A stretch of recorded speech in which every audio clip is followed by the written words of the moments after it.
ധനത്തിൻ്റെയും സമ്പത്തിൻ്റെയും അധിപതി കുബേരനാണ്. കുറുകിയ ശരീരവും ചുമലിൽ കണക്കില്ലാത്ത സമ്പത്തിൻ്റെ പ്രതീകമായ ബാണ്ഡവും പേറിയാണ് കുബേരനെ നാം എപ്പോഴും കാണാറുള്ളത്. ദേവകളുടെ അടക്കം ഖജനാവ് എന്നുകൂടി അദ്ദേഹത്തെ വിശേഷിപ്പിക്കാറുണ്ട്.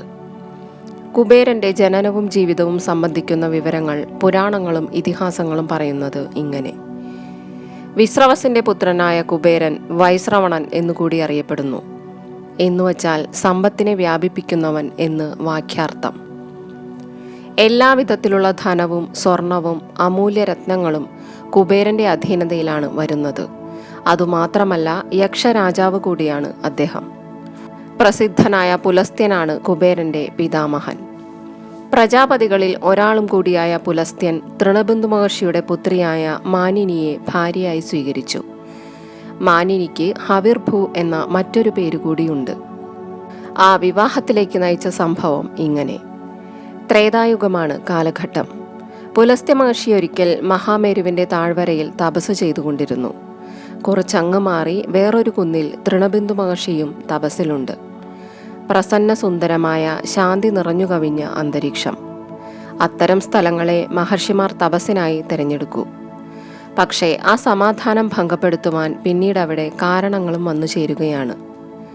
താപസന്മാർ ബ്രഹ്മത്തിൽ മുഴുകിയിരുന്ന ആ ആശ്രമ പരിസരത്ത് വൈകാതെ അപ്സരസുകളും നാഗകന്യകമാരും കാമുകന്മാരോടു കൂടി വന്ന് ആടുകയും പാടുകയും ചെയ്തു. മഹർഷിമാർ തപസ് ചെയ്യുന്നുണ്ടെന്നോ അത് ഒരു കാരണവശാലും ശല്യപ്പെടുത്താൻ പാടില്ല എന്നോ അവിടെ വന്നവർ ചിന്തിച്ചുമില്ല. സാമാന്യ മര്യാദ എന്നൊന്ന് ഉണ്ടായില്ല അവരുടെ ഭാഗത്തു നിന്നും.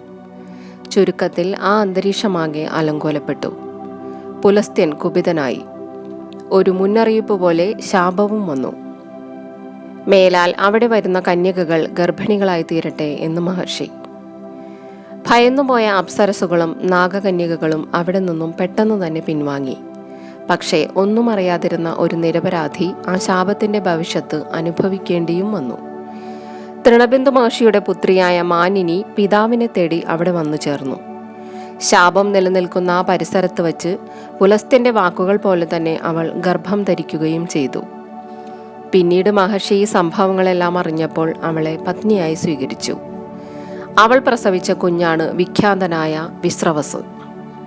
ഈ വിശ്രവസിൻ്റെ മകനായാണ് കുബേരൻ ജനിക്കുന്നത്. വിശ്രവസ് ഭരദ്വാജപുത്രിയും ദേവവർണിനി എന്ന പേരോടുകൂടിയവളുമായ ഇളിബിളയെ വിവാഹം കഴിച്ചു. ആ ബന്ധത്തിൽ ജനിച്ച പുത്രനായിരുന്നു കുബേരൻ. വിശ്രവസിൻ്റെ മറ്റു പത്നിമാരായിരുന്നു കൈകസി, രാഗ, മാലിനി തുടങ്ങിയവർ. ഇവരിൽ കൈകസിയിൽ നിന്നും രാവണൻ, കുംഭകർണൻ എന്നിവരും, രാഗയിൽ ഖരനും ശൂർപ്പണകയും, മാലിനിയിൽ വിഭീഷണനും പിറന്നു. കുബേരൻ രാവണന്റെ അർദ്ധ സഹോദരനായിരുന്നു എന്ന് സാരം. 10,000 വർഷം ജലത്തിൽ തലകീഴായി നിന്ന് ബ്രഹ്മാവിനെ തപസ് ചെയ്തു കുബേരൻ. പക്ഷേ ബ്രഹ്മാവ് പ്രത്യക്ഷപ്പെട്ടില്ല. അതിനാൽ തപസ് ഒന്നുകൂടി കടുപ്പിച്ചു. പിന്നീട് പഞ്ചാഗ്നി മധ്യത്തിൽ പ്രവേശിച്ച് ഒറ്റക്കാലിൽ ഉഗ്രമായ തപസ്. ആ തപസ്സിൽ ബ്രഹ്മദേവൻ പ്രത്യക്ഷപ്പെട്ടു. ഇഷ്ടമുള്ള വരം ആവശ്യപ്പെട്ടുകൊള്ളുവാൻ കുബേരനെ അനുവദിക്കുകയും ചെയ്തു. തനിക്ക് ഒരു ലോകപരിപാലകനാകണമെന്നും ധനത്തിൻ്റെ ഉടമസ്ഥത നൽകണമെന്നുമാണ് കുബേരൻ അപേക്ഷിച്ചത്. ആ വരത്തിന് കുബേരൻ എന്തുകൊണ്ടും യോഗ്യനാകയാൽ ബ്രഹ്മാവ് അതിന് അനുവദിക്കുകയും ചെയ്തു. ആ വിധം ബ്രഹ്മദേവന്റെ ആശീർവാദത്താൽ കുബേരന് ശംഖനിധിയും പത്മനിധിയും നിമിഷ നേരം കൊണ്ട് ലോകം ചുറ്റിവരുവാൻ ശേഷിയുള്ള പുഷ്പക വിമാനവും ലഭിച്ചു. അതുകൂടാതെ അഷ്ടദിക്കുകളിൽ വടക്ക് ദിക്കിൻ്റെ അധിപതിയായി കുബേരനെ നിയമിക്കുകയും ചെയ്തു. ആ വിധം അഷ്ടദിക് പാലകന്മാരിൽ ഒരാളായി തീർന്നു കുബേരൻ. വടക്കുദിക്കിനെ പരിപാലിക്കുന്നത് കുബേരനാണ് എന്ന് ചുരുക്കം. ബ്രഹ്മാവിൽ നിന്നും നേടിയ വരസിദ്ധിക്ക് ശേഷം കുബേരൻ പിതാവായ വിശ്രവസിങ്കൽ വന്ന് എല്ലാ വിവരങ്ങളും ധരിപ്പിച്ചു. വിശ്രവസ് സന്തുഷ്ടനായി പുത്രനെ അനുഗ്രഹിക്കുകയും ചെയ്തു. തുടർന്ന് തനിക്ക് വസിക്കുവാൻ ഒരു നഗരമുണ്ടാക്കി തരണമെന്ന് കുബേരൻ പിതാവിനോട് അപേക്ഷിക്കുകയാണ്. അതും വിശ്രവസ് അംഗീകരിച്ചു. ദക്ഷിണ സമുദ്രത്തിന്റെ മധ്യത്തിൽ ത്രികൂട പർവ്വതത്തിന്റെ ഉപരിതലത്തിൽ വിശ്വകർമ്മ നിർമ്മിതമായ ഒരു നഗരമുണ്ടെന്നും അവിടെ ചെന്ന് വസിച്ചുകൊള്ളുവാനും അദ്ദേഹം പുത്രനെ അനുവദിച്ചു. അന്നു മുതൽ കുബേരൻ ആ മനോഹര നഗരത്തിന് അധിപതിയായി. അത് ലങ്കാപുരിയായിരുന്നു. വിശ്വപ്രസിദ്ധമായ ലങ്കാപുരിയുടെ ഉദയത്തിന് അതിലും വിചിത്രമായൊരു ചരിത്രം കൂടിയുണ്ട്. ആ ചരിത്രം ബ്രഹ്മദേവനുമായി ബന്ധപ്പെട്ടിരിക്കുന്നു. ഒരിക്കൽ ബ്രഹ്മാവ് വേദം ചൊല്ലിക്കൊണ്ടിരിക്കുമ്പോൾ അദ്ദേഹത്തിന് വിശപ്പ് അനുഭവപ്പെട്ടു എന്ന് പറയുന്നു. ആ സമയത്തുണ്ടായ അസ്വസ്ഥതയിൽ നാൻമുഖൻ കോപിഷ്ഠനായി. കോപാകുലമായ ആ മുഖത്തു നിന്നും ഹേതി എന്ന രാക്ഷസനും അദ്ദേഹത്തിന്റെ വിശപ്പിൽ നിന്നും പ്രഹേതി എന്ന യക്ഷനും ഉത്ഭവിച്ചു. രാക്ഷസൻ അധർമ്മിയും യക്ഷൻ ധർമ്മിയുമായിരുന്നു. ഹേതി കാലന്റെ സഹോദരിയായ ഭയയെ വിവാഹം കഴിച്ചു.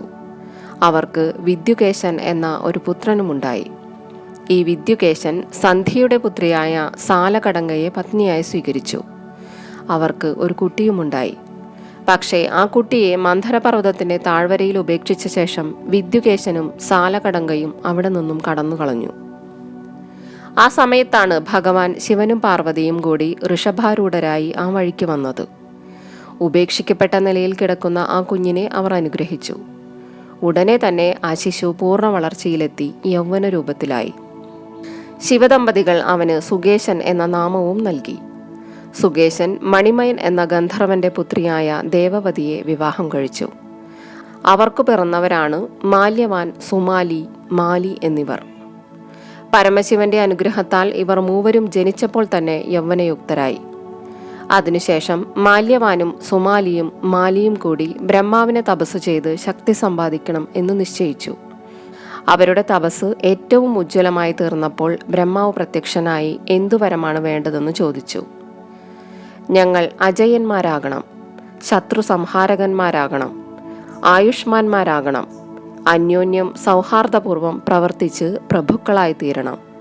ഈ വരമാണ് അവർ ആവശ്യപ്പെട്ടത്. വിരിഞ്ചൻ ഇതെല്ലാം അനുവദിക്കുകയും ചെയ്തു. ത്രിലോക വിജയത്തിനുള്ള വരവും വാങ്ങി അജയ്യരായി തീർന്ന അവർ പിതാവിന്റെ അടുക്കൽ മടങ്ങി വന്നു. ധർമ്മിഷ്ഠരായി ജീവിക്കണമെന്ന് പിതാവ് അവരെ ഉപദേശിച്ചു. എന്നാൽ ആ ഉപദേശം അവർ ശ്രദ്ധിച്ചുകൂടിയില്ല. പരാക്രമികളായ അവർ മൂവരും കൂടി ലോകം മുഴുവൻ സഞ്ചരിച്ച് ജനങ്ങളെ ഉപദ്രവിക്കാൻ തുടങ്ങി. ദേവശില്പിയായ വിശ്വകർമാവിനെ സമീപിച്ച് ഒരു സുന്ദരമായ നഗരം പണിതു തരണമെന്ന് ആജ്ഞാപിക്കുകയും ചെയ്തു. തെക്കേ സമുദ്രത്തിന്റെ മധ്യത്തിൽ ത്രികൂട പർവ്വതത്തിന്റെ ഉപരിതലത്തിൽ ഒരു നഗരം പണിതു കൊടുക്കാമെന്ന് വിശ്വകർമാവ് സമ്മതിച്ചു. ത്രികൂട പർവ്വതത്തിനും ഒരു ചരിത്രം പറയുവാനുണ്ട്. പണ്ടൊരിക്കൽ വാസുകിയും വായുഭഗവാനും തമ്മിൽ ഒരു തർക്കം വന്നു. താനാണ് വലിയവനെന്ന് വാസുകി, അല്ല താനാണ് വലുതെന്ന് വായുഭഗവാൻ. തർക്കം മുറുകി. വാസുകി വായു കയറാത്ത വിധം മഹാമേരുവിനെ ചുറ്റി പൊതിഞ്ഞുകിടന്നു. പുരാണങ്ങളിൽ ഏറെ പരാമർശിക്കപ്പെടുന്ന ദിവ്യമായ കൊടുമുടിയാണ് മഹാമേരു. പരമേശ്വരന്റെ ആസ്ഥാനമായ കൈലാസവും മഹാമേരുവിലാണ് സ്ഥിതി ചെയ്യുന്നത്. ദേവകൾക്ക് പോലും അതീവ പ്രാധാന്യമുള്ള ഈ മഹാമേരുവിനെയാണ് വാസുകി പൊതിഞ്ഞത്. അതിൽ വായു ക്ഷുഭിതനായി. വായുഭഗവാൻ മഹാമേരുവിനെ ശക്തിയായി അടിച്ചു പറത്തുവാൻ ശ്രമിച്ചു. പൊടിപടലം ഒന്നാകെ ഇളകി ലോകം മുഴുവൻ അദൃശ്യമായി. ദേവന്മാർ മഹാവിഷ്ണുവിനെ അഭയം പ്രാപിച്ചു. മഹാവിഷ്ണു രംഗത്തെത്തി. വാസുകിയെ പറഞ്ഞു സമാധാനിപ്പിച്ചു. ഭഗവാന്റെ വാക്കുകളിൽ വിധേയത്വം പൂണ്ട വാസുകി തൻ്റെ ഒരു ചുറ്റ് സാവധാനം അഴിച്ചു. ഒറ്റ നിമിഷം ആ തക്കം നോക്കി വായുഭഗവാൻ ഒരു ശിഖരം അടർത്തി അതിനെ തൻ്റെ ശക്തിയാൽ അടിച്ചു പറത്തി. അത് ചെന്നു വീണത് സമുദ്രത്തിലും. അങ്ങനെ തെക്കേ അറ്റത്തുള്ള സമുദ്രത്തിൽ വന്നു വീണ മഹാമേരുവിൻ്റെ ഒരു ശിഖരമാണ് ത്രികൂടപർവ്വതം. ത്രികൂടപർവ്വതത്തിന്റെ കൊടുമുടിയിൽ വിശ്വകർമാവ് അതിമനോഹരമായ ഒരു നഗരം പണികഴിപ്പിച്ചിരുന്നു. അതിന് ലങ്ക എന്ന് പേരിടുകയും ചെയ്തു.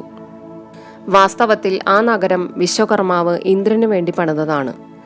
രാക്ഷസരുടെ ശല്യം കാരണം ഇന്ദ്രൻ അവിടെ വരാറില്ലായിരുന്നു. അങ്ങനെ നാഥനില്ലാതെ കിടന്നിരുന്ന ലങ്കാപുരി എന്ന ആ മനോഹര നഗരി വിശ്വകർമാവ് മാല്യവാനും സുമാലിക്കും മാലിക്കുമായി കൊടുത്തു. അവർ മൂവരും അജയ്യ പരാക്രമികളായി ലങ്കയിൽ വാസവും തുടങ്ങി. ആ ഘട്ടത്തിൽ നർമ്മദ എന്ന ഗന്ധർവ സ്ത്രീക്ക് സുന്ദരി, കേതുമതി, വസുധ എന്നിങ്ങനെ പേരോടുകൂടിയ 3 പുത്രിമാരുണ്ടായിരുന്നു. ലങ്കാധിപന്മാരായ ഇവർ മൂവരും ആ 3 യുവതികളെ വിവാഹം കഴിച്ചു. അവർ തങ്ങളുടേതായ സാമ്രാജ്യം സൃഷ്ടിച്ചു. അത് ലങ്കയിൽ മാത്രമായി ഒതുങ്ങിയില്ല. രാക്ഷസന്മാരുടെ അക്രമങ്ങൾ അസഹ്യമായി തീർന്നപ്പോൾ ദേവന്മാർ മഹാദേവനെ അഭയം പ്രാപിച്ചു. മാല്യവാൻ, സുമാലി, മാലി എന്നിവരുടെ നേതൃത്വത്തിൽ രാക്ഷസർ നടത്തുന്ന അന്യായങ്ങൾ ധർമ്മത്തിന്റെ എല്ലാ പരിധികളും ലംഘിച്ചിരിക്കുന്നു എന്ന് ഇന്ദ്രൻ പരമശിവനെ അറിയിച്ചു. പരമശിവന്റെ അനുഗ്രഹത്താൽ സുകേശനിൽ നിന്നും പുഷ്ടിപ്പെട്ട ആ രാക്ഷസ പരമ്പരയെ നിർവീര്യമാക്കുവാൻ ദേവരാജൻ ശിവനെ തന്നെ അഭയം പ്രാപിച്ചു. എന്നാൽ ദേവന്മാരെ മഹാവിഷ്ണുവിന്റെ അടുക്കിലേക്ക് പറഞ്ഞയക്കുകയാണ് ശിവൻ ചെയ്തത്. ലോകത്തിന്റെ കൂടി രക്ഷയ്ക്കായി അപേക്ഷിക്കുന്ന ദേവന്മാരുടെ പ്രാർത്ഥന മഹാവിഷ്ണു കൈക്കൊണ്ടു. അദ്ദേഹം യുദ്ധത്തിനായി ഇറങ്ങി. ഗരുഡാരൂഢനായി വന്ന മഹാവിഷ്ണുവിനെ മാലി നേരിട്ടു. ഗരുഡന് നേരെ അക്രമം അഴിച്ചുവിട്ട മാലിയെ മഹാവിഷ്ണു സുദർശന ചക്രത്താൽ വധിച്ചു. അതിൽ ഭയന്ന് ശേഷിച്ചവർ ലങ്കയിലൊതുങ്ങി. പക്ഷേ സുദർശന ചക്രം രാക്ഷസന്മാരെ സംഹരിക്കുന്നതിൽ നിന്നും പിന്മാറിയില്ല. തങ്ങളുടെ സംഖ്യ ക്രമാതീതമായി കുറയുന്നത് കണ്ട് രാക്ഷസന്മാരെല്ലാം ലങ്ക ഉപേക്ഷിച്ച് പാതാളത്തിലേക്ക് പലായനം ചെയ്തു. അന്നു മുതൽ ജനവാസമില്ലാതെ ശൂന്യമായി കിടക്കുകയായിരുന്നു ലങ്കാപുരി. അങ്ങനെ കാലങ്ങളായി ആളൊഴിഞ്ഞു കിടന്നിരുന്ന ലങ്കാപുരി കുബേരൻ ഏറ്റെടുത്തു. ബ്രഹ്മാവിന്റെ വിശപ്പിൽ നിന്നും ജനിച്ച് നാഥനില്ലാതെ നടന്നിരുന്ന യക്ഷന്മാർ കുബേരന്റെ കീഴിൽ ലങ്കയിൽ കേന്ദ്രീകരിച്ചു. യക്ഷരാജാവായി ഏവരാലും സമാരാധ്യനായി കുബേരൻ ലങ്കയിൽ മാണിരുന്നപ്പോൾ ലങ്കാപുരി ഐശ്വര്യത്തിലും സമൃദ്ധിയിലും കുളിച്ചിരുന്നു. ഈ ഘട്ടത്തിലൊരിക്കൽ കുബേരൻ പുഷ്പക വിമാനത്തിൽ യാത്ര ചെയ്യുന്നത് രാവണമാതാവായ കൈകസി യാദൃശ്ചികമായി കണ്ടു. ലങ്കയുടെ സമൃദ്ധിയും കുബേരന്റെ ആധിപത്യവും അറിഞ്ഞ കൈകസി പുത്രനായ രാവണനെ വിളിച്ച് ലങ്കാപുരി എപ്രകാരവും കൈവശമാക്കണമെന്ന് ഉപദേശിച്ചു. ബ്രഹ്മാവിനെ തപസ് ചെയ്ത് പ്രീതിപ്പെടുത്തിയ രാവണൻ ലോകം കീഴടക്കുന്നതിനായി ഇറങ്ങി പുറപ്പെട്ടു. സമസ്ത ചരാചരങ്ങളുടെയും ശത്രുവായി തീർന്നു അയാൾ. തന്റെ അർദ്ധ സഹോദരനായ കുബേരനെ ലങ്കയിൽ നിന്നും ആട്ടിപ്പായിക്കുകയാണ് രാവണൻ ആദ്യം ചെയ്തത്.